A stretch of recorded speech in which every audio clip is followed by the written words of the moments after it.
Comment ça va YouTube? Alors déjà, avant de commencer cette vidéo, je tenais tout particulièrement à vous remercier. Grâce à vous, la chaîne vient de passer la barre des 100 abonnés. C'est une petite victoire. Maintenant, on va viser les 500 abonnés. Et d'ailleurs, si jamais vous voulez soutenir la chaîne, n'hésitez pas à vous abonner et à activer la petite cloche pour ne manquer aucune des vidéos qui arrivent. À savoir qu'il va y avoir de gros projets sur la chaîne, donc restez en alerte si jamais vous voulez savoir. Il y a quelques mois, Netflix sortait un documentaire sur un petit garçon qui a été victime de maltraitance infantile et qui en est décédé. Sa mère ainsi que son beau-père ont été condamnés devant la justice américaine. Notre histoire est un petit peu semblable à celle-ci, à la différence près que c'est une histoire française qui s'est passée à Strasbourg en 2003.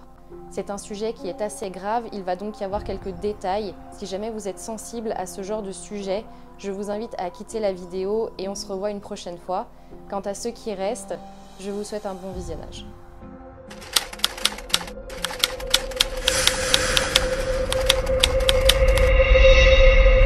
Le 3 octobre 2003, Adeline Marfé, une jeune mère de 23 ans, appelle le SAMU. Son fils, Dylan, 4 ans, a fait une chute de son lit en hauteur. Les secours prennent la direction de la Montagne Verte, qui est un quartier populaire au sud-ouest de Strasbourg, et arrivent ensuite au domicile familial. Ici les attendent Adeline ainsi que son compagnon de 19 ans, Christophe. En arrivant sur place, l'équipe du SAMU constate que le corps du petit Dylan est allongé juste en bas de son lit. Il est inerte, il ne bouge pas, et ils vont essayer tant bien que mal de le réanimer. Malheureusement, le petit garçon y laisse la vie. Mais ce qu'ils constatent alors, c'est que le petit garçon, il arbore d'étranges marques sur le corps. Des bleus, des morsures, des brûlures de cigarettes, mais également de nombreuses ecchymoses, ainsi que des excréments qui sont retrouvés dans sa bouche. Sur les murs, tout autour de lui, des traces de sang sont encore visibles. Conscient qu'il s'agit là de quelque chose d'anormal, les secours décident immédiatement d'appeler la police. Le corps de l'enfant est emmené pour être autopsié, tandis que Christophe et Adeline sont emmenés afin d'être interrogés. Adeline naît dans une famille modeste. Elle grandit tout à fait normalement, mis à part une scoliose qui la suivra toute sa vie, et est considérée comme une petite fille assez douée dans ses études, notamment en primaire où elle a d'excellentes notes. Pour ses années de collège, Adeline intègre une école religieuse et privée qui a excellente réputation sur le secteur de Strasbourg, et elle va passer ses 2 premières années tout à fait normalement, en ayant toujours de très bonnes notes, comme elle a eu auparavant. Malgré une 6e et une 5e très prometteuses, Adeline finit par redoubler sa 4e. Elle ne se concentre plus, elle n'a plus aucune motivation, et cela s'explique par un fait qui lui est arrivé durant l'année. En effet, Adeline s'est beaucoup rapprochée d'un homme plus vieux qu'elle, je crois que c'était à peu près la trentaine, et il va se passer entre eux une histoire. Alors de son côté, Adeline le qualifie comme un viol, tandis qu'au nom de la justice, cela est une agression sexuelle sur mineur sans contrainte et sans violence. Autrement dit, pour la justice, c'était une relation consentie, bien qu'elle soit légalement répressible, vu que c'était une mineure. Après cette relation, Adeline va donner naissance à son premier enfant, Tino, puis à Dylan 2 ans plus tard. Elle quitte un à un ses compagnons jusqu'à faire la connaissance en début 2003 de celui qui deviendra le bourreau de son fils, Christophe Beugnot. Christophe, lui, il a un passé beaucoup plus trouble et beaucoup plus lourd que Adeline. En effet, il a été abandonné par son père très jeune.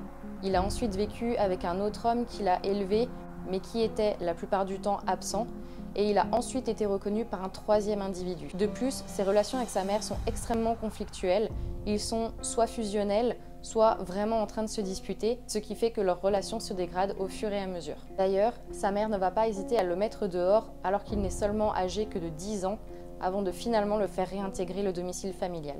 Diagnostiqué comme étant atteint d'un déficient mental léger, Christophe intègre une école spécialisée à l'âge de 14 ans. Mais très vite, ses professeurs se rendent compte qu'il commence à devenir violent et il se rebelle envers l'autorité. Il y a un vrai rapport de force qui s'installe entre lui et ce qu'il déclare comme l'autorité et il devient bagarreur, violent et ne veut plus obéir à aucun ordre qui lui est donné. À 16 ans, Christophe est une nouvelle fois exclu du domicile familial. Mais cette fois, un juge pour enfants décide de le placer dans un centre spécialisé. De nouveau, son comportement violent ressort, il n'obéit à aucune règle et il devient de plus en plus agressif envers les personnes qui l'entourent. À 17 ans, il fréquente Véronique, 33 ans, qui est mère de 4 enfants. Au début, la relation se passe très bien, il est très doux, très charmeur, et Véronique, qui ignore à ce moment-là son âge, tombe littéralement sous son charme. Pourtant, rapidement, il commence à devenir autoritaire et n'hésite pas à crier contre les enfants de Véronique. Un soir, alors qu'elle rentre du travail, Véronique découvre que son bébé de 1 an a le sexe complètement bleuté et le lendemain, il a une grande plaie à la tête. Immédiatement, elle comprend ce qui se passe dans son foyer, mais Christophe ne la laisse pas intervenir tout de suite auprès des autorités. Il va jusqu'à la menacer et menacer ses enfants pour ne pas qu'elle parle. Mais Véronique, suite à cela, va rompre avec le garçon et va ensuite porter plainte malgré les menaces de ce dernier. Il va d'ailleurs tellement la harceler que Véronique sera obligée de changer de domicile pour enfin être débarrassée de Christophe. Suite à cela, en mai 2002, Christophe est condamné à 6 mois de prison, dont 2 avec sursis, pour violence contre le nourrisson. En août de cette même année, Christophe épouse une jeune femme, Lydie, mais 15 jours après le mariage, Christophe retombe dans ses démons. Il frappe Lydie régulièrement, allant jusqu'à lui briser la main, n'hésite pas à pousser sa mère dans les escaliers et la frappe très souvent avec des gants de boxe. Lydie décide aussitôt de divorcer de Christophe et porte ensuite plainte pour violence conjugale. Il écope alors de 3 mois de prison avec sursis. Début 2003, Adeline et Christophe se rencontrent dans les rues de Strasbourg. Et très vite, c'est le coup de foudre.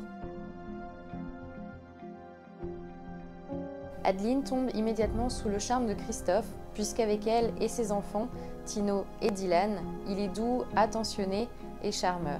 En juin 2003, le petit couple décide même de s'installer au domicile d'Adeline afin de vivre tranquillement leur histoire d'amour. Malheureusement, à partir de là, et comme vous pouvez vous en douter, le comportement de Christophe va à nouveau changer. En effet, alors que celui-ci était enclin à faire les tâches ménagères, comme le ménage, à manger ou bien même emmener les enfants au centre aéré, il commence à se montrer de plus en plus agressif avec les enfants au point de lever la main, que ce soit sur Dylan, sur Tino ou bien même également sur Adeline. Très vite, il va déverser toute sa brutalité principalement sur Dylan qui, du haut de ses 4 ans, ne peut rien faire contre lui qui mesure tout de même 1,90 m.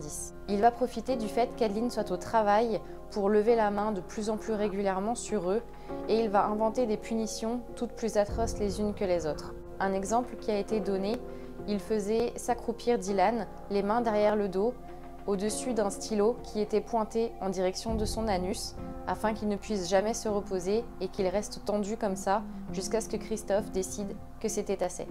Adeline va finir par se rendre compte des ecchymoses et des bleus qui recouvrent le corps de Dylan, mais malheureusement elle ne va même pas réagir, elle va tout simplement pardonner à Christophe.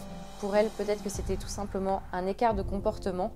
Et au-delà, une fois qu'elle va commencer à comprendre que Christophe bat régulièrement ses enfants, et aussi parce qu'elle se fait elle-même battre, elle va finir par approuver son comportement au point qu'elle va même demander à Christophe de dresser son fils parce qu'il faut savoir que Dylan, il a 4 ans, il est un petit peu turbulent comme tous les enfants de 4 ans qui sont simplement pleins de joie de vivre, qui ont envie de jouer, qui ont envie de courir, qui ont envie de s'amuser et malheureusement, c'était quelque chose qu'elle ne pouvait pas supporter. À partir de là, les sévices vont s'enchaîner et Christophe va trouver toutes sortes de punitions à inventer pour le petit garçon. Il va devoir passer certaines nuits nu, attaché à une chaise et placé devant une fenêtre ouverte, alors même qu'il ne fait pas excessivement chaud. Il va devoir prendre des douches froides, il va être privé de nourriture, il va être privé de soins quand il sera blessé. Et Christophe va même aller au-delà de la cruauté puisqu'il va lui faire manger les excréments chiens pour pouvoir l'humilier encore plus. Dylan sera ensuite frappé, que ce soit à coups de poing ou à coups de pied. Il sera mordu et il sera également brûlé par des mégots de cigarettes que Christophe devait apposer directement sur sa peau. En juillet, le personnel du centre aéré où vont les enfants commence à remarquer que Tino a un œil au beurre noir et que Dylan a plusieurs ecchymoses sur le corps. Mais, et c'est là le plus aberrant, aucun signalement ne va être fait. La direction va tout simplement penser que ça ne mérite pas d'être rapporté à d'autres autorités, je pense notamment aux services sociaux qui auraient pu intervenir dès cet instant. À la mi-août, c'est un praticien de SOS médecin qui va intervenir au domicile d'Adeline et de Christophe, puisque Dylan est atteint de gastro-entérite et il a besoin d'être ausculté. Alors à ce moment-là, le médecin va l'examiner, mais bizarrement, il ne va rien trouver de particulier en ce qui concerne les bleus et les ecchymoses, les coups et les blessures. C'est comme si tout avait disparu puisqu'il dira qu'il n'a absolument rien remarqué. Les voisins et les personnes qui habitent proches du domicile familial, eux aussi, ils entendent très souvent des cris, des disputes et des pleurs, mais aucun ne pense à intervenir. Personne n'appelle la police, personne ne prévient les services sociaux, rien n'est fait pour ses enfants. En septembre, Christophe redouble encore de violence et il continue quotidiennement, plusieurs fois par jour et sans arrêt, d'insulter, d'humilier et de frapper Dylan. Et cela entraîne un comportement presque similaire de la part d'Adeline, car bien qu'elle ne frappe pas son fils, elle va tout de même lui crier dessus et le rabaisser.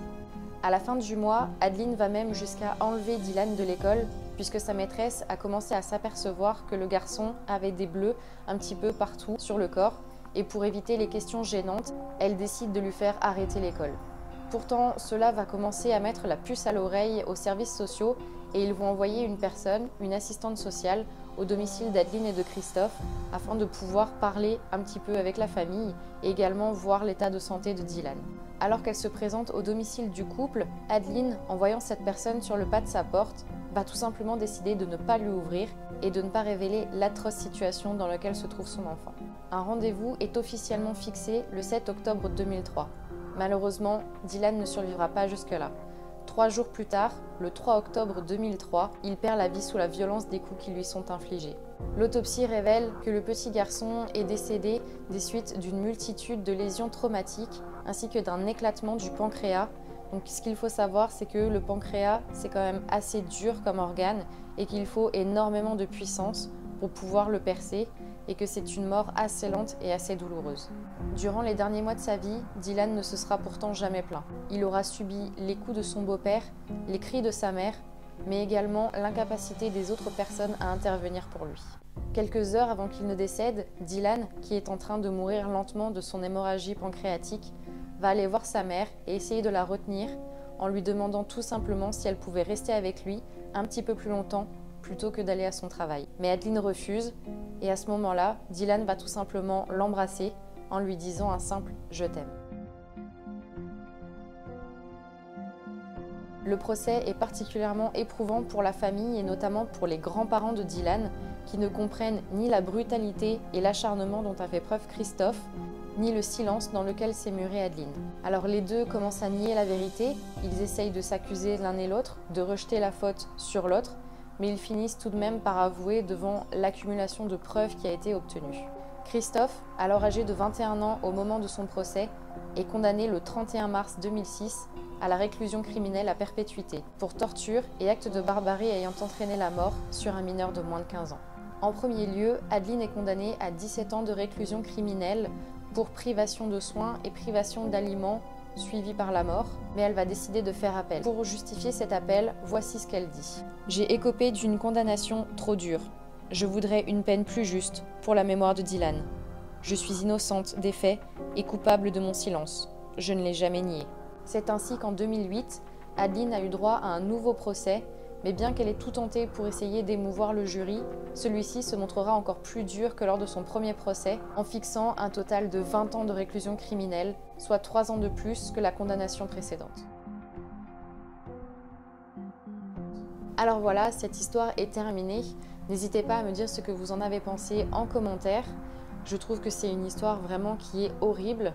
Qu'est-ce que vous en pensez? Est-ce que vous pensez que la mère est autant coupable que le beau-père, que les torts sont partagés, ou bien que vraiment elle a été soumise à cet homme violent et que du coup elle s'est laissée entraîner dans un engrenage mortel? Vous pouvez en débattre dans la partie commentaires, mais quoi qu'il en soit, n'oubliez pas de le faire avec bienveillance et avec respect. Si vous avez aimé cette vidéo et que vous souhaitez soutenir la chaîne et continuer de la faire progresser, n'oubliez pas que vous pouvez vous abonner, liker la vidéo et également mettre un petit commentaire pour me soutenir tout en activant la petite cloche afin d'être averti de toutes les nouveautés qui arrivent. Un nouveau concept va voir le jour sur la chaîne, donc je ne sais pas si ce sera la prochaine vidéo ou celle d'après, mais on a un concept un petit peu particulier, bien que ça reste toujours dans les histoires plus ou moins criminelles.